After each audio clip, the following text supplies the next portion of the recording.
नहमदुहु व नसल्ली व नसल्लिम अला रसूलिहिन नबिय्यिल अमीनिल करीमिर रऊफ़िर रहीम। अम्मा बाद फ़अऊज़ु बिल्लाहि मिनश शैतानिर रजीम। बिस्मिल्लाहिर रहमानिर रहीम। क़ाल अल्लाहु तबारक व तआला फ़िल क़ुरआनिल मजीद, अला इन्ना औलिया अल्लाहि ला खौफ़ुन अलैहिम वला हुम यहज़नून। सदक़ल्लाहु मौलानल अज़ीम व सदक़ रसूलुहुन नबियुल करीम। मौला सल्ली व सल्लिम दाइमन अबदा अला हबीबिका खैरिल खल्क़ि कुल्लिहिम। अल्लाहुम्मा सल्लि अला सय्यदिना व मौलाना मुहम्मदिन व अला आलिहि व सहबिहि व बारिक व सल्लिम। मुअज़्ज़ज़ नाज़रीन व सामीन, अल्लाह जल्ला मजदूहू की तौफ़ीक़ और उसके करम से दुरूसे इरफानुल कुरान की सिलसिलावार इस नशिस्त में सआदत शिरकत नसीब हो रही है। मेरी दुआ है रब्बे कायनात हमें इस मजलिस रूहानियत की बरक़ात में से हिस्सा वाफ़र अता फ़रमाए और ऐसी पाकीज़ा मजालिस को हम सब के लिए दारैन में अपने कुर्ब का बाइस बनाए। बुज़ुर्ग फरमाते हैं, तनज़्ज़लुर रहमा इंदा ज़िक्र सालिहीन। जिस मुकाम पर अल्लाह वालों का ज़िक्र किया जाए वहाँ रहमत इलाहिया का नुज़ूल होता है।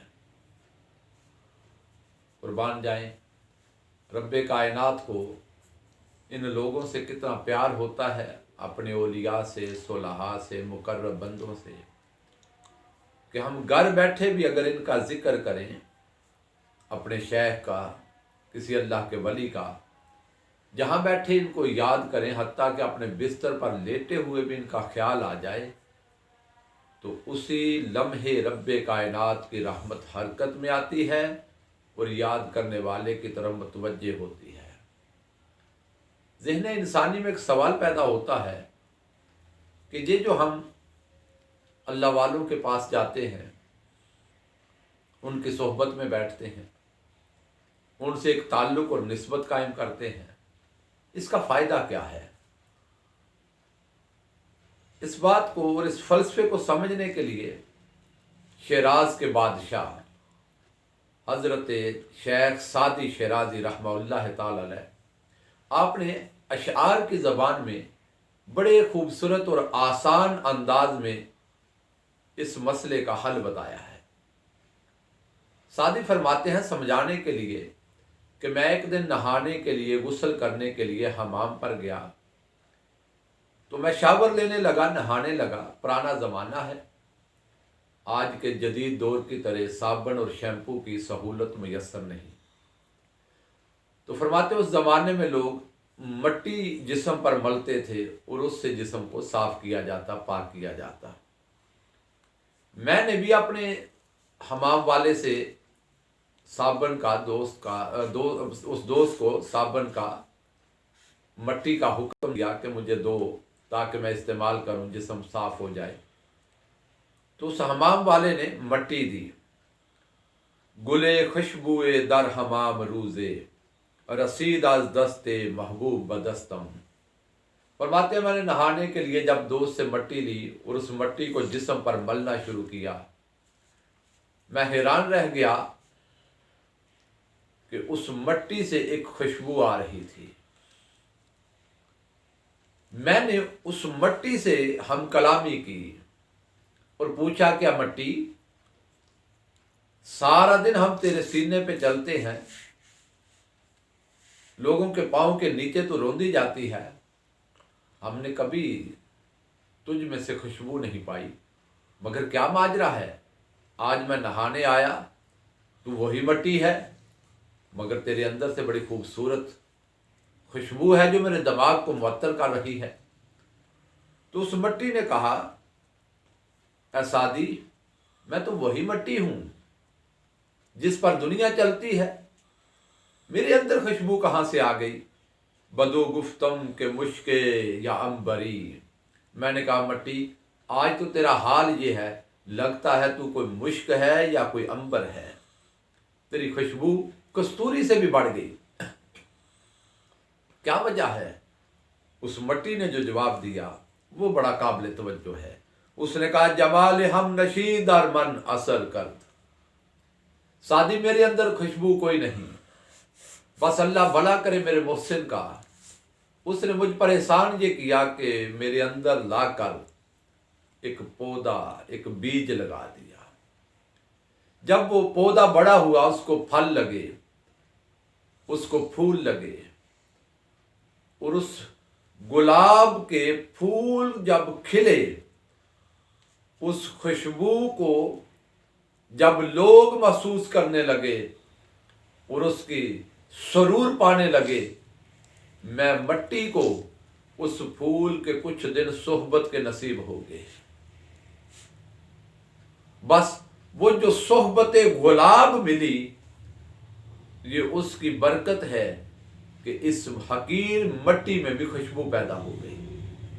मेरी अपनी खुशबू कोई नहीं, मुझे तो उस गुलाब की सोहबत ने, उस फूल की सोहबत ने खुशबूदार कर दिया। ये बात करके सादी एक पैगाम दे रहे हैं रहमतुल्लाह ताला अलैह। फरमाते हैं, इंसान, ऐ मेरे भाई, मेरे रसूल सल्लल्लाहु अलैहि वसल्लम के गुलाम, मट्टी में खुशबू नहीं, अगर वो किसी गुलाब, चमेली, खुशबूदार फूल से संगत इख्तियार कर ले, उसके अंदर भी खुशबुएं पैदा हो जाती हैं। ऐ इंसान, अगर तू भी सालहियत चाहे, तकवा चाहे, परहेजगारी चाहे, अल्लाह रसूल का कुर्ब चाहे, या कुछ निज़ारे करना चाहता है, मुशाहदात चाहता है, तो तू भी किसी अल्लाह वाले की सोहबत में आ जा। मौलाए रूम रहमतुल्लाह ताला अलैह, उन्होंने भी इसी पर बड़े खूबसूरत अंदाज में रहनुमाई दी। फरमाते हैं, हर के ख्वाहद हम नशीनी बाखुदा, ऊ नशीन दर हजूर ओलिया।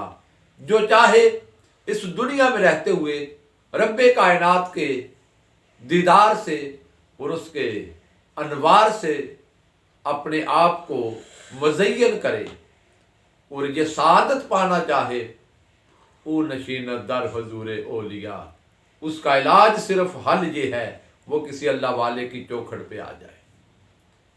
तो ये सोहबत जो है सुलहा की, कामिलीन की, ये फर्शी इंसान को अर्शी कर देती है।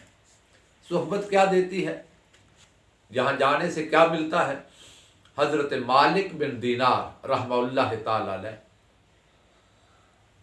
उनकी ज़िंदगी का एक बड़ा खूबसूरत वाक़या है जो हमारी रहनुमाई करता है।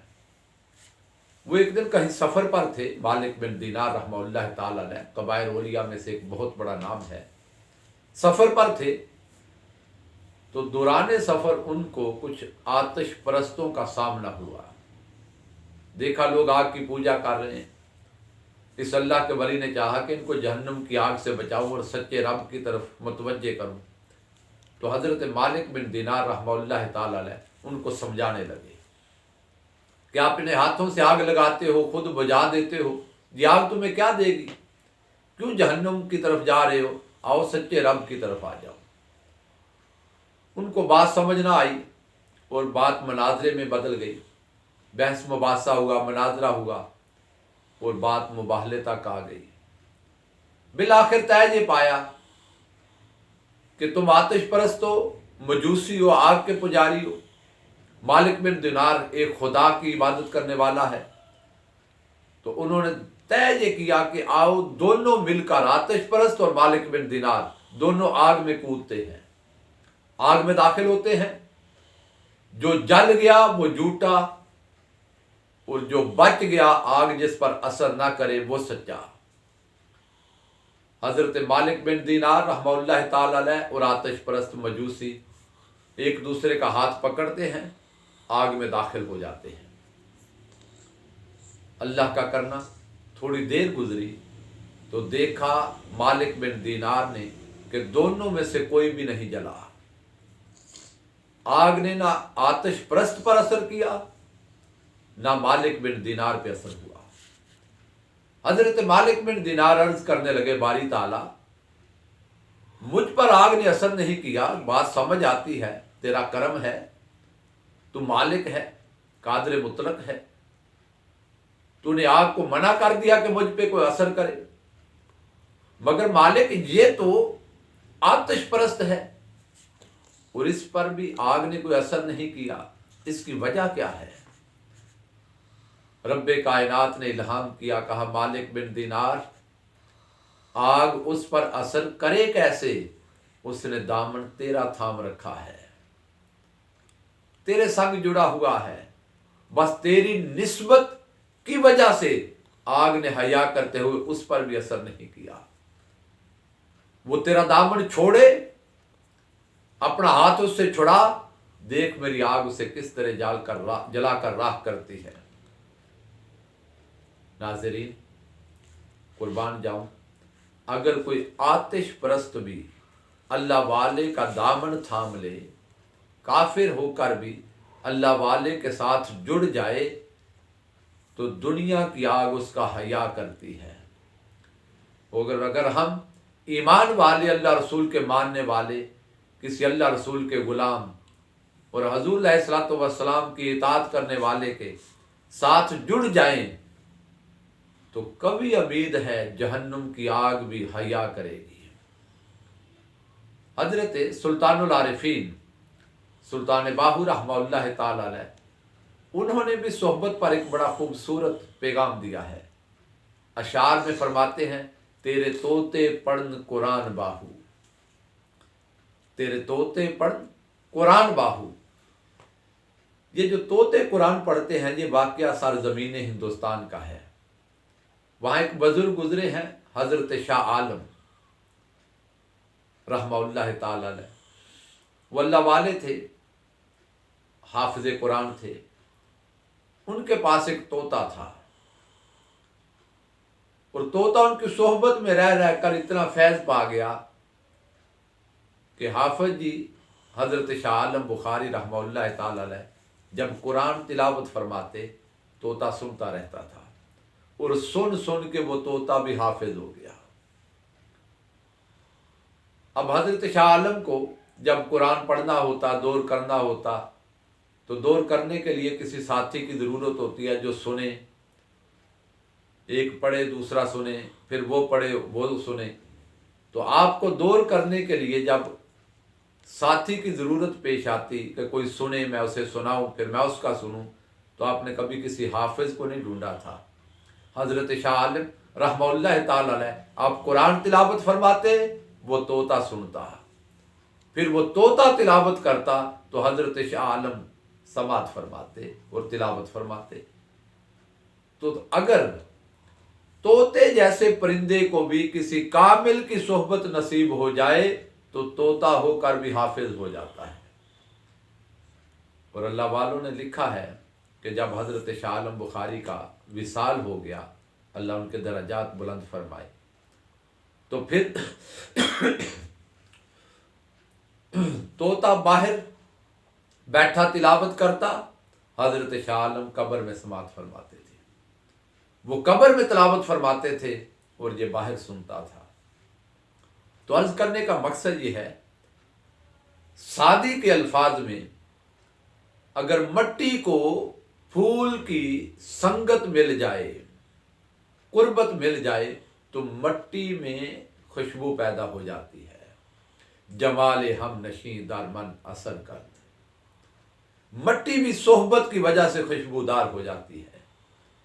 आतिश परस्त आग का पुजारी मालिक बिन दिनार का हाथ थाम ले, तो आग उसका हया करती है। हजरत शाह आलम की सोहबत में अगर तोता रह ले, तो उनकी सोहबत की बरकत से तोता भी हाफिज कुरान हो जाता है। इसका मतलब यह है कि अगर किसी कामिल की सोहबत नसीब हो जाए, तो इंसान की तबीयत में वो तब्दीलियां पैदा हो जाती हैं जो तन्हाई में और अकेले पैदा नहीं कर सकता। और अगर इसको समझने के लिए शहनशाह बगदाद की बारगाह में हाजिरी दें, तो आपने मारूफ वाकया सुन रखा है। एक चोर आपके पीछे आ गया, आपकी पोशाक चुराने के लिए, आपके घर पर चोरी करने के लिए। वो रात आपके घर पर छुपा बैठा है कि हजरत के दर अक़दस पे चोरी करूं, वारदात करूं। और रात का कुछ पहर गुजरा तो हज़रत खिज़र अलैहिस्सलाम हाजिर हुए। अर्ज़ किया सैयदना शेख अब्दुल कादिर जीलानी रहमतुल्लाह ताला अलैह से कि हजूर फ़लाँ इलाके का वली जो है वो विसाल कर गया, साहब ड्यूटी दाल जो है विसाल कर गया। आपने फरमाया उसकी जगह किसी मुतबादल की तकर्री फरमा दें। अर्ज़ किया हजूर जो हुक्म करें, जिसके लिए हुक्म करें उसकी ड्यूटी लगा देते हैं, उसको मुतय्यन कर देते हैं। आपने फरमाया ढूंढो कोई। अर्ज़ किया हजूर जो हुक्म। फरमाया अच्छा एक हमारे घर में छुपा बैठा है, उसी की ड्यूटी लगा दें। आया था चोरी करने, चंद लम्हे सोहबत शेख अब्दुल कादिर जीलानी नसीब हुई, आपके दर अक़दस पे आया, मगर विलायत का आला मनसब आ रहा है। इरादा चोरी का है, आया किस काम से, मगर अल्लाह वालों की चौखट पे आया तो मकाम अब्दालियत नसीब हो गया। तो कहने का मकसद ये है, खुदा के लिए अपने ज़माने के किसी कामिल की सोहबत ज़रूर इख्तियार कीजिए। ये दुनिया में भी रब की रहमत आपकी तरफ मुतवज्जे करती है और कब्र से लेकर हशर तक कदम कदम पे आपकी मुआविन है और आपकी मदद होती है, दस्तगीरी होती है। मेरी दुआ है रब्बे कायनात हमें ऐसे कामिलीन की सोहबत नसीब फरमाए जो दुनिया और आखिरत में हमारी मदद भी करें, दस्तगीरी भी करें और कामयाबी का वसीला भी बने। अगर कोई ये समझे कि हमने तो बहुत ढूंढा, हमें तो कोई ऐसा कामिल नहीं मिला, मैं उसे दावत देता हूँ, मेरे भाई आ मिनहाजुल कुरान में कुछ दिन गुजार, कुछ लम्हात मेरे शेख हजूर शेखुल इस्लाम डॉक्टर मोहम्मद ताहिरुल कादरी मद्दाजिल्लाहुल आली की संगत में बैठ, आपका खिताब सुन, आपकी किताब पढ़ और आपके मजलिस में कुछ लम्हात गुजार, फिर देख दिल की दुनिया में कैसे तब्दीलियाँ पैदा होती हैं, मन किस तरह अल्लाह रसूल की तरफ रुजू के लिए तड़पता है। ये ऐसे शेख कामिल हैं जो दिलों की वादियों में एक इनकलाब बपा कर देते हैं, जो बंजर ज़मीनों को सरसब्ज़ व शादाब खेत में बदल देते हैं। हज़ार लोगों की ज़िंदगियाँ मिनहाजुल कुरान ने बदली हैं और दुनिया अकायद में, इश्क़ रसूल में, अदब व मोहब्बत रसूल में, इस्लाह अहवाल में इस दर से खैरात पाकर अपनी आखिरत का नूर और आखिरत का समा पैदा कर रही है। मेरी दुआ है रब्बे कायनात हमारी ये निस्बत सलामत रखे और हमें इस निस्बत की कदर और इस पर, इनकी तालीमात पर अमल करने की तौफीक अता फरमाए। वमा अलैना इल्लल बलागुल मुबीन।